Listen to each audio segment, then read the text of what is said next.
Middle east के संवेदनशील समुद्री क्षेत्र में एक बार फिर तनाव खतरनाक मोड़ ले चुका है।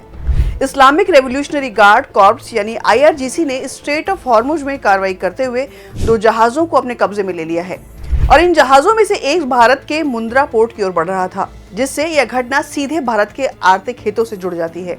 ईरान का दावा है कि संबंधित जहाज बिना उचित अनुमति के उसके नियंत्रण वाले समुद्री क्षेत्र से गुजर रहे थे और उनके ऑटोमेटिक आइडेंटिफिकेशन सिस्टम यानी एआईएस में भी छेड़छाड़ की गई थी।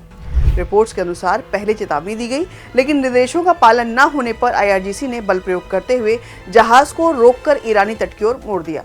फिलहाल जहाज ईरान के नियंत्रण में है, हालांकि उसमें सवार क्रू को सुरक्षित बताया जा रहा है और इस कार्रवाई के साथ ही एक अन्य जहाज जिसे ईरान ने इजराइल से जुड़ा बताया को भी हिरासत में लिया गया। लेकिन यहाँ एक महत्वपूर्ण सवाल उठता है कि यदि कार्रवाई का उद्देश्य केवल इजराइल को जवाब देना था, तो भारत से जुड़े जहाज को निशाना बनाना किस रणनीति का हिस्सा है? और यही बिंदु इस पूरे घटनाक्रम को और जटिल बना देता है। यह घटना केवल एक समुद्री विवाद नहीं है, बल्कि वैश्विक व्यापार और ऊर्जा सुरक्षा के लिए एक चेतावनी है। स्ट्रेट ऑफ हॉर्मुज से होकर दुनिया का लगभग 20% तेल गुजरता है। ऐसे में इस क्षेत्र में अस्थिरता का सीधा असर अंतर्राष्ट्रीय बाजारों, शिपिंग लागत और ऊर्जा कीमतों पर पड़ना तय है। भारत जैसे देश जो अपनी ऊर्जा आवश्यकताओं के लिए इस मार्ग पर निर्भर है, उनके लिए यह स्थिति विशेष रूप से संवेदनशील है और भारत ने अब तक इस पूरे मामले में संतुलित और कूटनीतिक रुख अपनाया हुआ है। लेकिन लगातार दोहराई जा रही ऐसी घटनाएं भारत को अपनी रणनीति पर पुनर्विचार करने के लिए मजबूर कर सकती हैं। यदि भारत ईरान से तेल आयात में कटौती करता है, तो यह ईरान की अर्थव्यवस्था के लिए बड़ा झटका होगा, क्योंकि भारत उसके प्रमुख ऊर्जा साझेदारों में से एक रहा है और अंतर्राष्ट्रीय कानून के दृष्टिकोण से भी मामला यह गंभीर नजर आता है। समुद्री कानून, विशेष रूप से इनोसेंट पैसेज का सिद्धांत, व्यापारिक जहाजों को सुरक्षित और निर्बाध आवाजाही की अनुमति देता है।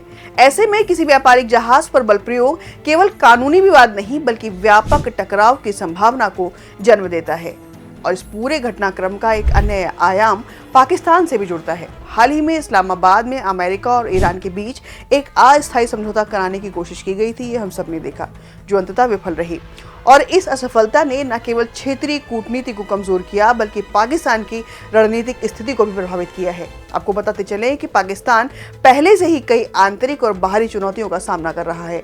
पश्चिमी सीमा पर तनाव, तहरीक तालिबान पाकिस्तान की गतिविधियां और बलूचिस्तान लिबरेशन आर्मी जैसे संगठनों का उभार, आर्थिक संकट, ईंधन की कमी और राजनीतिक अस्थिरता ने स्थिति को और भी गंभीर बना दिया है।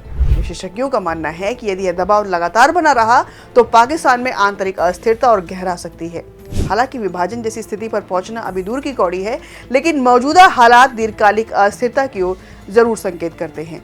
इस बीच अमेरिका ने भी इस क्षेत्र में अपनी सैन्य उपस्थिति बढ़ा दी है।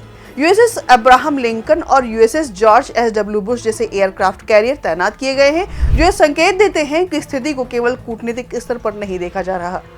कुल मिलाकर यह घटनाक्रम केवल 2 जहाजों की जब्ती तक सीमित नहीं है।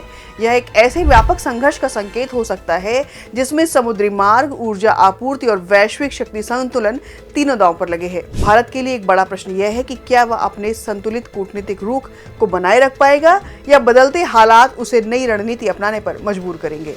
आप इस बारे में क्या सोचते हैं, हमें कमेंट सेक्शन में जरूर बताएं।